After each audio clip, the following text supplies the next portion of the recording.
1332년 원나라 승상 바얀에게는 골칫거리가 하나 있었습니다.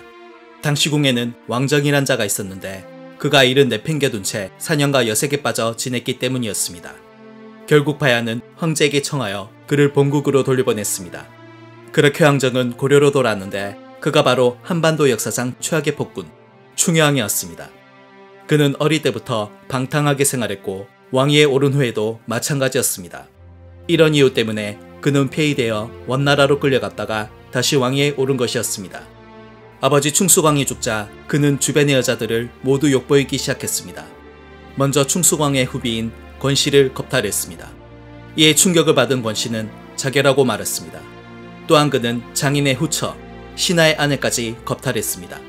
그의 행적은 전국에 소문이 났고 국경 근처에 딸을 가진 백성들은 압록강 건너편으로 이주하기까지 했습니다. 그는 정육제까지 복용하며 끝없는 욕정을 분출했는데요. 게다가 성병까지 있었기에 비빈들은 이를 감당하지 못했습니다. 그러나 은초농주만은 그와 궁합이 좋았습니다. 은초농주는 본래 상인 임신의 딸로 단양대군 왕호의 여종이었습니다. 그러던 중 충양의 눈에 띄어 후궁이 된 것이었습니다. 사람들은 사기 그릇을 팔았던 과거 때문에 그를 사기옹주라고 불렀습니다. 한편 충양의 옥정은 그치지 않았습니다. 이번엔 아버지 후궁인 경화공주를 범하기로 한 것이었습니다. 공주는 격렬하게 저항했는데 충양은 부하들이 시켜 붙잡도록 한 뒤 겁탈했습니다. 분노한 공주는 원나라로 가서 이를 모두 밝히기로 했습니다. 그러나 어찌된 일인지 말을 구입할 수 없어 떠나지 못했습니다. 이미 눈치챈 충양이 말시장을 폐쇄했기 때문이었습니다. 이에 공주는 심양왕 왕고의 측근인 조적을 만나 당시 일을 모두 털어놨습니다. 조적은 심양왕을 옹립할 수 있는 기회라 여겨 군사를 이끌고 충양을 죽이려 했습니다.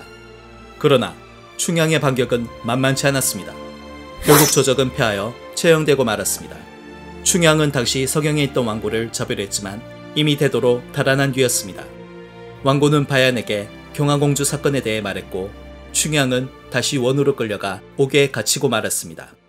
한편 당시 원조정에선 권력 다툼이 극에 달하고 있었습니다. 톡톨한 자가 있었는데 그는 바얀의 정적이었습니다.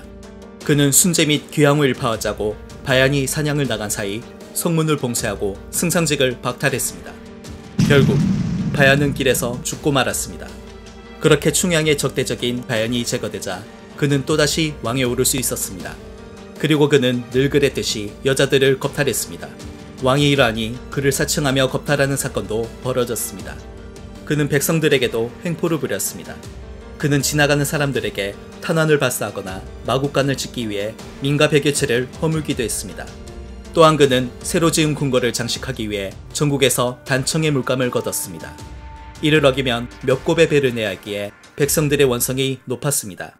원의 사신 실덕은 이를 알고 매우 분노했습니다. 안 돼!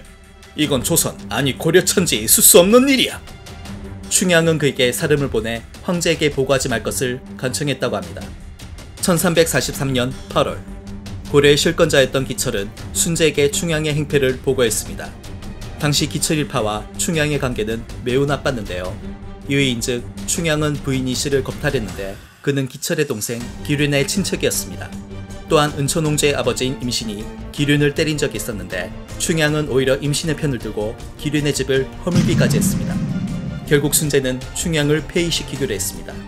1343년 11월 원의 사신 타치는 황제의 조서를 받으라며 충양을 밖으로 유인했습니다.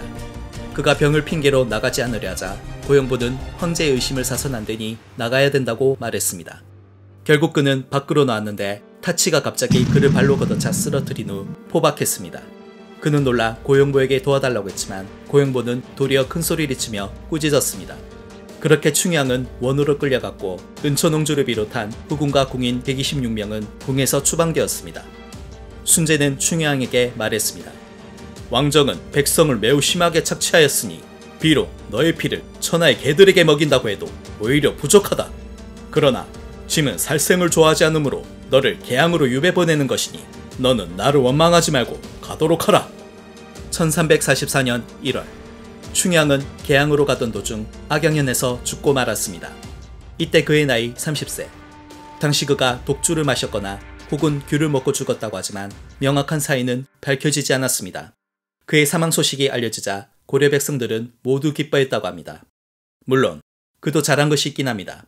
원나라가 고려에 성을 설치하여 자국으로 편입시키려는 시도를 막은 것, 편민졸의 추변도감을 설치하여 권세가들로부터 피해를 입은 백성들을 구제한 것. 그러나 과거 역대급으로 컸기에 충양은 연산군을 넘어선 한반도 최악의 폭군이라 할 수 있습니다.